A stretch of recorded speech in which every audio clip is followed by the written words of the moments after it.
Hello everyone, this is your educator Ujjwala पुंज। आज की क्लास में हम लोग आ गए हैं पढ़ने के लिए हमारा चैप्टर एग्जीक्यूटिव, जिसको आज हम पूरे के पूरे तरीके से कंप्लीट करने वाले हैं। And today our chapter has like it has been coming to an end and आज है पार्ट नंबर 5, जिसके अंदर हम बात करने वाले हैं हमारे परमानेंट एग्जीक्यूटिव यानी कि ब्यूरोक्रेसी के बारे में। सो यस बच्चों लोग, I hope that everyone is really excited for today's class. अभी तक हम लोगों ने देखा है कि एग्जीक्यूटिव के हमेशा 2 पिलर्स होते हैं, right. So this is something that we have already seen कि जब भी हम वर्ड एग्जीक्यूटिव की बात करते हैं तो there are 2 pillars of the word executive. Okay, सभी का फेवरेट यहाँ पे। ओके, सो बच्चों executive, there is political executive and then there is permanent executive. Political and permanent executive. तो बच्चों पॉलिटिकल और परमानेंट एग्जीक्यूटिव की जब भी हम बात करेंगे, हमने देखा था अभी तक हमने एग्जीक्यूटिव के अंदर जिस एग्जीक्यूटिव की बात करी है that was the political executive. हमने जहां पे देखा council of ministers, prime minister and all of that, हमने उनकी पावर्स देखी है, हमने प्रेसिडेंट की पावर्स देखी है। So all of these people are included in the executive who are actually responsible for implementation of the policy. But उसी के साथ साथ पॉलिसी की जब भी हम इम्प्लीमेंटेशन की बात करते हैं, so there is yet another organ of the executive which is known as the permanent executive, जिसको बोला जाता है द ब्यूरोक्रेसी। ब्यूरोक्रेसी के अंदर बच्चों आ जाएंगे आपके सारे के सारे सिविल सर्वेंट्स जिनको हिंदी में नौकरशाही बोला करते हैं। नाम में ऐसे आपको नौकर लग रहा होगा, लेकिन बच्चों वो नौकर है देश के नौकर। हर कोई देश का नौकर है ना, तो उसी तरीके से नौकरशाही इनको बोला जाता है। और बच्चों ये नौकरशाही जो है ऐसे ही नहीं बन जाते।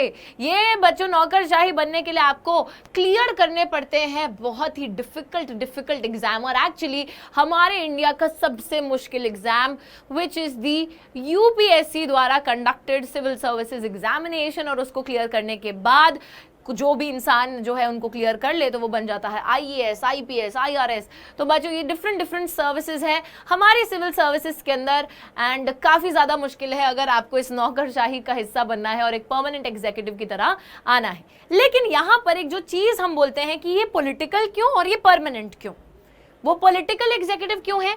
क्योंकि बच्चों जो पॉलिटिकल एग्जीक्यूटिव होता है, उस पॉलिटिकल एग्जीक्यूटिव को चुना जाता है लोगों द्वारा, आम जनता द्वारा। आम जनता जाती है वोट डालने के लिए, और वोट डालने के बाद वो चुनते हैं हमारे पॉलिटिकल एग्जीक्यूटिव को through the elections. But when we talk about the permanent executive को लोगों द्वारा नहीं चुना जाता, बल्कि एग्जाम द्वारा और मेरिट बेसिस पर चुना जाता है। So there are actually several rounds जो कंडक्ट कराए जाते हैं हमारी जिस ऑर्गेनाइजेशन की बात करूंगी उसके द्वारा। एंड उसके बाद इंसान अगर उन सारे स्टेप्स को क्लियर करके उन सभी एग्जामिनेशंस को क्लियर कर ले तो फिर जो है अल्टीमेटली वो इंसान बन जाता है हमारा सिविल सर्वेंट। और यस बच्चों लोग, सो पॉलिटिकल परमानेंट एग्जीक्यूटिव वाली बात बिल्कुल क्लियर है, आई होप सभी बच्चों को। और एक और चीज है कि इनको पॉलिटिकल और परमानेंट एग्जीक्यूटिव क्यों बुलाया जाता है, बिकॉज बच्चों जो पॉलिटिकल एग्जीक्यूटिव होते हैं they are only here for a fixed period, है ना, और फॉर अ फिक्स्ड टर्म।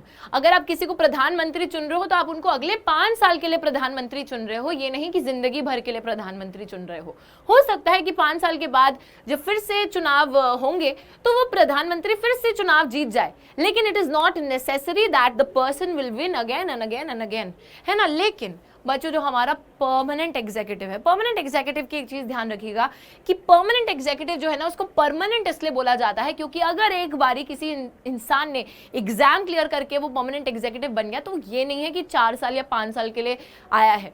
वो जो है बच्चों वो अपना पूरा टर्म पूरा करेगा, which is a long period of time, पूरी नौकरी पूरे करेंगे। ठीक है, चलिए तो अभी शुरू करते हैं।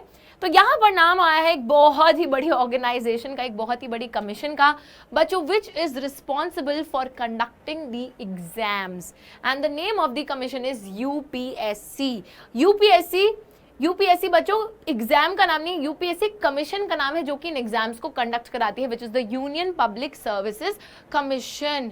ओके, तो यूनियन पब्लिक सर्विस कमीशन है यूपीएससी, जो कि हमारे सिविल सर्विसेज के एग्जाम्स को कंडक्ट कराती है। परमानेंट एग्जीक्यूटिव, यहाँ जब हम ब्यूरोक्रेसी की बात करें तो यहाँ पर ध्यान दीजिएगा, the executive organ of the government includes the prime minister, the ministers and a large organization which is called the bureaucracy or the administrative machinery। बच्चों हमारे जो एग्जीक्यूटिव है ना, political executive, ministers and everyone, obviously वो policies बनाते हैं, programmes बनाते हैं देश के लिए, सारी चीज़ों को डिसाइड करते हैं। बट ऑन ग्राउंड जब काम करने की बारी आती है, उसको इम्प्लीमेंट करने की बारी आती है ग्राउंड लेवल पर, रियलिटी में, तो फिर जो है ना उस चीज को करने के लिए we need the bureaucracy. So executive organ जो गवर्नमेंट का होता है, जिसके अंदर प्राइम मिनिस्टर, मिनिस्टर्स और एक बहुत बड़ी ऑर्गेनाइजेशन होती है ब्यूरोक्रेसी की या फिर एडमिनिस्ट्रेटिव मशीनरी की, इनका काम सिंपली ये होता है बच्चों कि ये जो है ऑन ग्राउंड उन पॉलिसीज को इम्प्लीमेंट करें। ओके, सो कैसे वो पॉलिसी, मतलब बहुत सारी नॉलेज होती है, बहुत एग्जाम क्लियर करके आए हैं, डिफिकल्ट स्पेशलाइजेशन वाले एग्जाम्स क्लियर करके आए हैं बच्चों, तो दे नो अ लॉट। तो ऑन ग्राउंड लेवल पर ये जो है पॉलिसीज को किस तरीके से इम्प्लीमेंट करना है, कैसे आगे बढ़ना है, वो सारी चीज़ों का निर्णय जो है हमारे ये ऑफिसर्स लेते हैं, which are the administrative machinery. Administration का काम, मैनेजमेंट का काम करेंगे। ठीक है, तो आप ऐसे ही बोल दो कि भाई हमको ना इतने स्कूल सेटअप करने हैं क्योंकि हमको हमारी एजुकेशन जो लेवल है इंडिया का उसको बढ़ाना है, तो ये तो आपने बात कर दी, बट ऑन ग्राउंड उतने स्कूल कहाँ बनेंगे, कैसे बनेंगे, बच्चों को एक्सेस मिलेगा, मिड डे मील स्कीम लगानी है, कैसे लगानी है, तो बच्चों वो सारी जो प्लानिंग है और जो ऑन ग्राउंड काम है वो सब करा जाएगा ब्यूरोक्रेसी द्वारा। आई होप आप चीज़ों को समझ रहे हैं। ठीक है, so in a democracy the elected representatives and the ministers are in charge of the government and the administration is under their control and supervision. The legislature also exercises control over the administration. The administrative officers cannot act in violation of the policies adopted by the legislature. But there is one thing, बच्चों जब भी हम permanent executive की बात करते हैं तो ये नहीं है कि वो पॉलिसी मतलब टॉप लेवल पे नहीं है वो कि पॉलिसी सब बना ही वो रहे हैं और अगर सरकार ने कोई पॉलिसी बनाई तो वो उसको रिजेक्ट भी कर सकते हैं, ऐसा नहीं कर सकते। Ministers are above them, they are making the policy and policy को इम्प्लीमेंट जो ग्राउंड लेवल पे करना है वो इनका काम है। तो हम देखते हैं कि जो इलेक्टेड रिप्रेजेंटेटिव्स होते हैं वो सरकार के इंचार्ज हैं और एडमिनिस्ट्रेशन उनके कंट्रोल के तहत है। लेजिस्लेचर भी एडमिनिस्ट्रेशन पर कंट्रोल रखती है, जो लॉ मेकिंग बॉडी है। और बच्चों जो एडमिनिस्ट्रेटिव ऑफिसर्स हैं, कोई भी पॉलिसीज जो कि लेजिस्लेचर द्वारा अडॉप्टेड है, तो लेजिस्लेचर जो हमारा होगा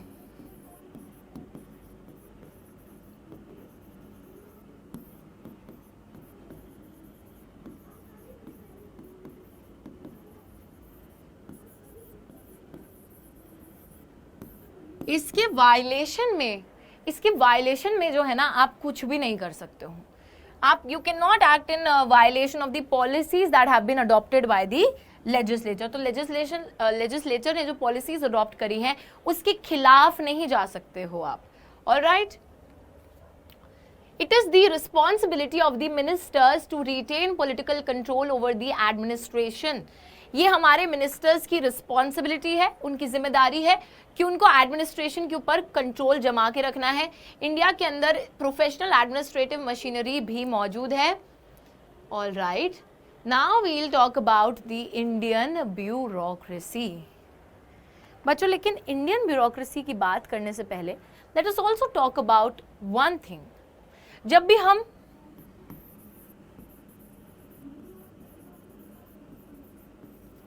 ब्यूरोक्रेसी की बात करते हैं या ब्यूरोक्रेटिक ऑफिसर्स की बात करते हैं,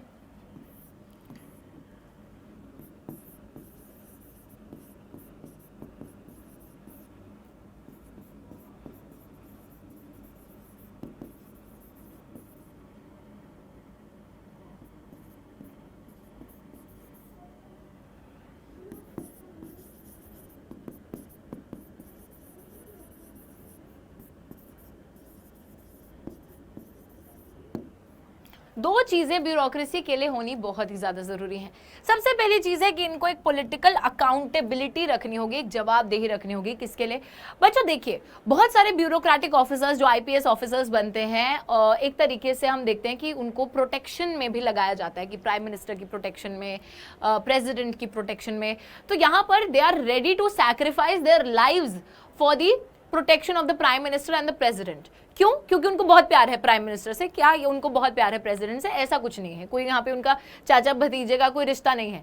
बट बच्चों यहाँ पर bureaucracy has a political accountability. वो उस पोस्ट पे अपनी मर्जी से आए हैं, चाह कर आए हैं, एंड दे नो कि they have to serve whenever. आपने देखा है कि भाई, आपने हमेशा देखा होगा कि प्राइम मिनिस्टर किसी दौरे पे निकल रहे हैं या प्रेसिडेंट निकल रहे हैं किसी सफर पर, तो वहां पर उनके साथ कुछ लोग होते हैं जिनके पास गन्स वगैरह हैं, जो बहुत ही तैनात रहते हैं कि देखने के लिए आसपास security arrangements. They are always ready to sacrifice their lives before the president और द प्राइम मिनिस्टर। कि किसी उनको गोली लगे, उनको जो है कोई दिक्कत पहुंचे, उससे पहले वो लोग तैयार रहते हैं अपनी लाइफ देने के लिए। क्यों? They are not, obviously they are serving the nation in a वे।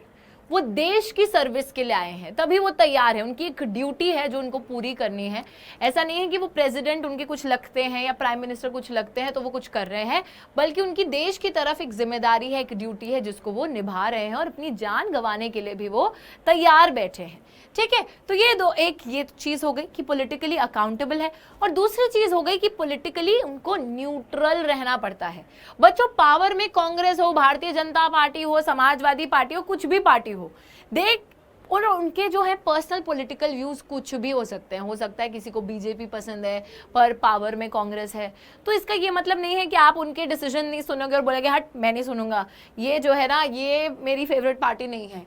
तो ऐसा नहीं है। आपको बच्चों हमेशा एक न्यूट्रल स्टैंड लेना होगा। ठीक है, आपको वो पार्टीशनशिप, एक हम वर्ड पढ़ते हुए आ रहे हैं ना 10th क्लास में, पार्टीशन कौन होता था? व्यक्ति, एक ऐसा व्यक्ति जो कि जिसका जो है डिवोशन या सैक्रिफाइस एक पार्टी की तरफ, एक ग्रुप की तरफ इतना ज्यादा होता था कि वो इंसान एक बैलेंस्ड व्यू कभी भी नहीं ले पाता था चीजों को लेकर। बट यहाँ पे you do not have to become a partition, you do not have to take sides. आपको न्यूट्रल रहना है, be it whichever party, whatever party. आप पॉलिटिकली जो है साइड्स नहीं ले सकते हो, नहीं तो आपकी एक बायसनेस दिखने लगेगी। That we do not want. आपको देश के लिए काम करना है, आपको किसी पर्सन के लिए नहीं है। आप देश के लिए सर्विस में आए हो, देश के लिए काम करना है, so you have to work in that manner, that is your duty. ठीक है, तो ये चीज ध्यान में रखिएगा। All right, next is the Indian bureaucracy. अब बच्चों, इंडियन ब्यूरोक्रेसी के अंदर हम देखते हैं कि सिर्फ ऑल इंडिया लेवल पर ही नहीं, बल्कि स्टेट लेवल पर जो पीसीएस क्या होता है? एस तो पता नहीं क्या ही लिख दिया है यहाँ पर।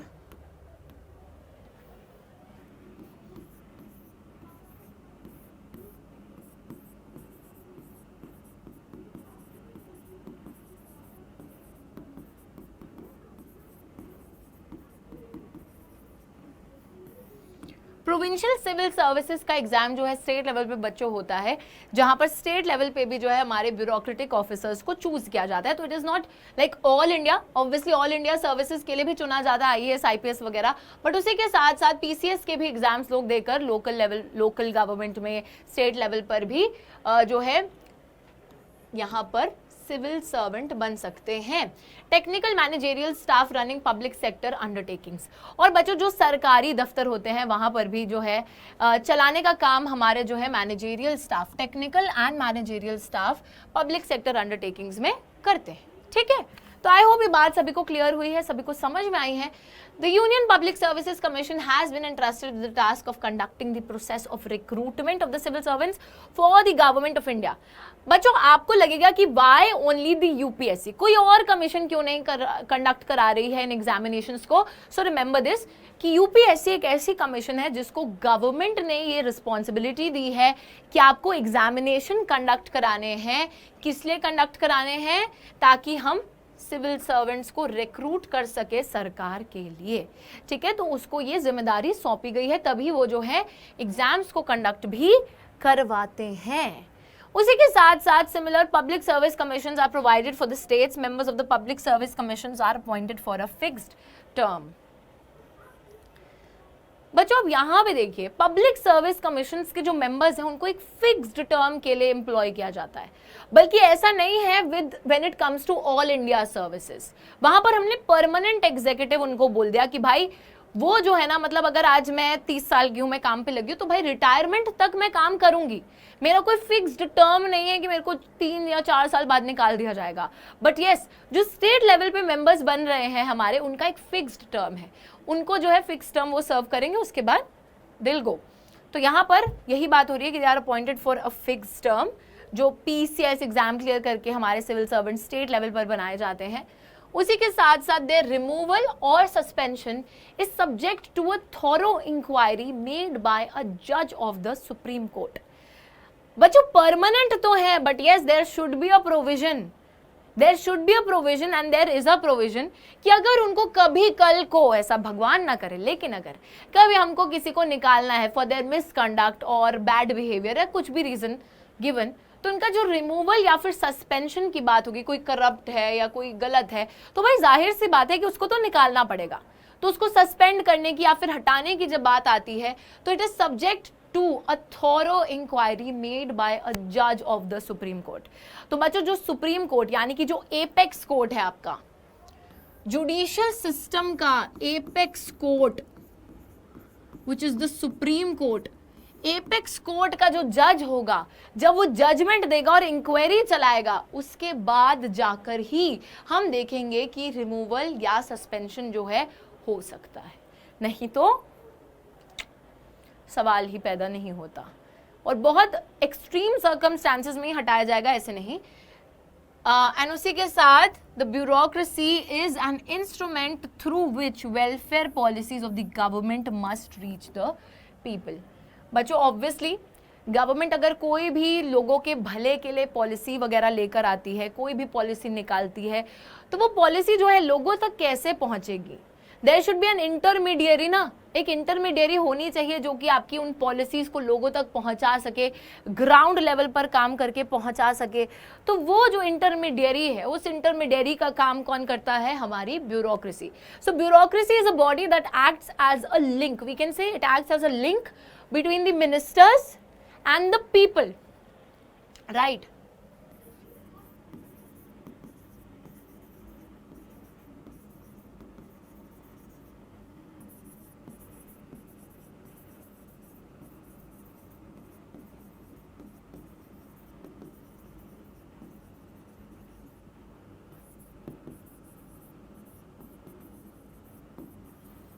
पॉलिसी वो बनाएंगे, जैसे उन्होंने बच्चों एक पॉलिसी बनाई mid day meal scheme. Mid day meal scheme क्या होती है आप सभी को पता है कि गवर्नमेंट स्कूल्स में एक तरीके से अटेंडेंस रेट्स को इम्प्रूव करने के लिए और बच्चों की रिटेंशन को इम्प्रूव करने के लिए मिड डे स्कीम को लागू किया जाता है, जहां पर बच्चों को खाना प्रोवाइड किया जाता है, जो कि गरीब घर से आते हैं, तो एक तो उनका न्यूट्रिशनल लेवल भी उससे जो है इम्प्रूव होता है। उसी के साथ साथ वो बच्चे, एक उनको मोटिवेशन मिलती है, चलो पढ़ाई तो मोटिवेट नहीं करी बट एटलीस्ट स्कूल में खाना मिल रहा है, जो कि घर में भी उनको नहीं मिलता, तो वो वहाँ स्कूल जाएंगे और खाने के लालच में ही पहुंच जाएंगे, तो इससे उनका न्यूट्रिशनल लेवल भी बढ़ेगा, plus they will come for the school on a regular basis, तो रिटेंशन भी बढ़ेगी, इंक्रीज होगी। ठीक है, अब मिड डे मील स्कीम सरकार ने बना दी और उनका ऑब्जेक्टिव बहुत अच्छा था, it was for the welfare of the people and also for the growth of the country, development of the country, so that was the whole motive behind it. But सिर्फ motive से काम नहीं चलेगा और सिर्फ ये देखने से कि अरे वाह सरकार ने कितना अच्छा काम करा है, ये बोलने से भी काम नहीं चलेगा। एक्चुअलिटी में जब तक आपकी वो पॉलिसी लोगों तक नहीं पहुंचेगी, इंप्लीमेंट नहीं होगी, so things won't be done. तो यहाँ पर बच्चों अगर ब्यूरोक्रेसी नहीं होगी तो एक लिंक नहीं बनेगा मिनिस्टर की पॉलिसीज में और लोगों के बीच में। अब यहाँ पर ब्यूरोक्रेसी का रोल आएगा कि ब्यूरोक्रेसी उस पॉलिसी को कैसे जो है ग्राउंड लेवल पर उतारती है। तो उनको जो है मिड डे मील स्कीम को इम्प्लीमेंट करना होगा, लोगों को ढूंढना होगा, कैसे हर स्कूल के अंदर वो इम्प्लीमेंट होगी देखना होगा, तो वो सारी चीजें करने का काम ग्राउंड लेवल पर आता है ब्यूरोक्रेसी का। Is insensitive to the demands and expectations of the ordinary citizens. बच्चों ये देखिए, एक ना बहुत ही बड़ी यहां पे दिक्कत आती है, प्रॉब्लम विद द ब्यूरोक्रेसी।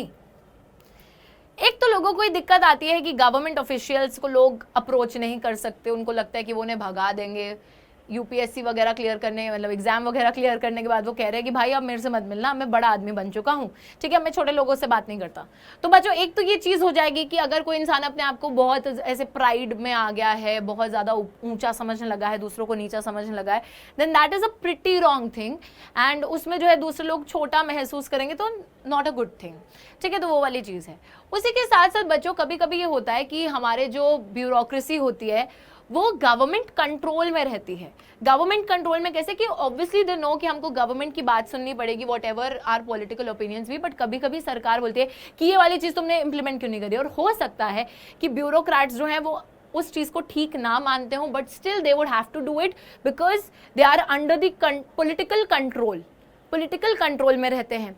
और उसी के साथ साथ हम लोग देखते हैं कि कभी कभी ऑर्डिनरी सिटीजन्स सॉरी जो आम आदमी है उनकी कुछ एक्सपेक्टेशंस और डिमांड्स की तरफ भी ब्यूरोक्रेट्स कुछ कदम नहीं उठाते। They are insensitive towards such demands and expectations of the people, उम्मीदों पर खरे नहीं उतरते। तो ये सारी चीज़ें जो है बच्चों कुछ चैलेंजेस हैं जो कि ब्यूरोक्रेसी को फेस करने पड़ते हैं और एक्चुअली लोगों को फेस करने पड़ते हैं। अब कैसे हम लोग एक्सपेक्टेशंस जो है ऑर्डिनरी सिटीजन्स की उनको सेंसिटाइज कैसे करें, लोगों की जो बातें हैं वो ब्यूरोक्रेट्स तक कैसे पहुंचाएं, और ब्यूरोक्रेट्स के लिए ये नेसेसरी कैसे करें कि उनको इन डिमांड्स और एक्सपेक्टेशंस को देखना ही होगा। So only if the democratically elected government controls the bureaucracy, some of these problems can be effectively handled. तो बोला जा रहा है कि जो हमारी लोकतांत्रिक रूप से इलेक्ट हुई हुई सरकार है, अगर वो डेमोक्रेटिकली इलेक्टेड गवर्नमेंट ब्यूरोक्रेसी को अपने कंट्रोल में रखती है तो हो सकता है कि इन प्रॉब्लम्स का समाधान किया जाए, इन प्रॉब्लम्स को इफेक्टिवली हैंडल किया जा सकता है। On the other hand, too much political interference turns the bureaucracy into an instrument in the hands of the politician. लेकिन बच्चों उस इंटरफेरेंस को भी ना लिमिटेड रखना है। एक्चुअली ये जो कंट्रोल होना चाहिए, द कंट्रोल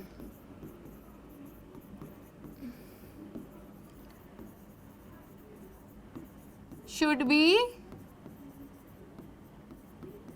लिमिटेड। एक लिमिटेड कंट्रोल बना के रखो तो बात ठीक है, नहीं तो बात ठीक नहीं है।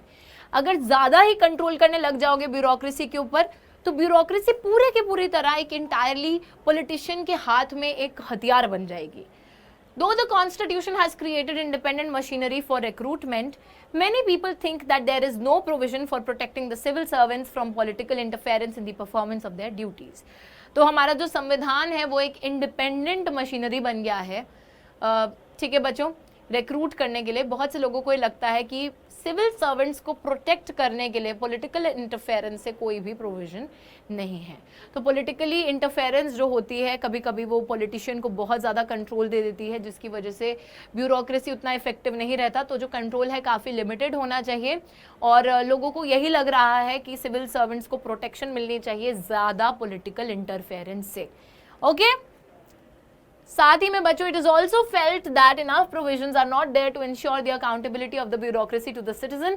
There is an expectation that measures like the right to information may make the bureaucracy a little more responsive and accountable. वही वाली बात है कि लोग ब्यूरोक्रेसी में आने से ऐसा ना हो कि भूल जाए अपने अस्तित्व को और अपने आप को बहुत ऊंचा समझने लग जाए। तो कभी कभी ऐसा होता है कि ये इंश्योर नहीं किया जाता कि ब्यूरोक्रेट्स लोगों तक जवाबदेह रहें, उन तक अकाउंटेबल रहें। तो एक एक्सपेक्टेशन है जिसको पूरा किया जा सकता है आरटीआई से। तो अगर आरटीआई फाइल करी जाए कि अगर ब्यूरोक्रेट आपकी बात नहीं सुन रहे हैं, उसको रिस्पॉन्ड नहीं कर रहे हैं, तो उस चीज़ पे अगर एक आरटीआई फाइल करी जाए तो शायद वो और ज़्यादा रिस्पॉन्सिव और अकाउंटेबल हो सकते हैं। So this is a measure that can be taken उनकी अकाउंटेबिलिटी और रिस्पॉन्सिवनेस को बेहतर बनाने के लिए या फिर उनको अकाउंटेबल और रिस्पॉन्सिव बनाने के लिए। ठीक है बच्चों लोग, सो आई होप यहाँ तक पूरी की पूरी बात समझ में आ गई है आप लोगों को। इसी के साथ जो हमारा एग्जीक्यूटिव चैप्टर है this has been completed now. Okay so it is totally completed now. From the next class I am gonna be starting a new chapter. So आप लोग मुझे कमेंट्स में बता सकते हैं कि आपको पॉलिटिकल साइंस का कौन सा चैप्टर पढ़ना है, and from the next class will try and start that. नहीं तो मेरे को अपनी मन मर्जी से लाना पड़ेगा चैप्टर, तो इससे अच्छा है आप लोग मुझे सजेस्ट कर दीजिए and I will see you in the next class. तब तक के लिए take care and bye bye guys.